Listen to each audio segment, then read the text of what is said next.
Larangan Al-Quran terhadap sikap suami yang menggantung nasib isterinya, iaitu ketika suami tidak menyukai isterinya, dia tidak mahu menceraikan isterinya itu untuk dia bernikah dengan orang lain. Ini dia panggil gantung tak bertali ni. Ini bahaya. Walaupun zaman kita ni banyak dia panggil wireless, mana benda tak ada wayar. Tapi dalam bab kahwin-kahwin ni tak boleh main tak ada wayar gitu. Kalau nak ambil, tak nak ceraikan, bagi orang lain ambil. Nah.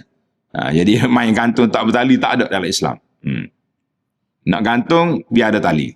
Ataupun lepas, biar dia turun. Masya Allah.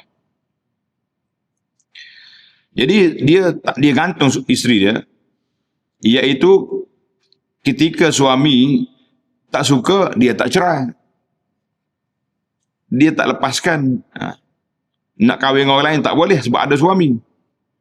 Tidak juga dia melayannya dengan baik, dengan tujuan agar isteri menebuh dirinya melalui proses khulu'. Bahasa kita, khulu' ni tebus talak. Mana isteri kalau tak mahu dengan suami, dia boleh pergi ke mahkamah minta tebus talak. Jadi suami akan cakap lah, aku nak cerai boleh, tapi syarat rumah yang aku bagi, kereta yang aku bagi, barang mah yang ada kat gelang awak tu serah balik. Kosong, lepas. Tak serah balik, aku tak lepas. Itu dia panggil satu kejahatan lah.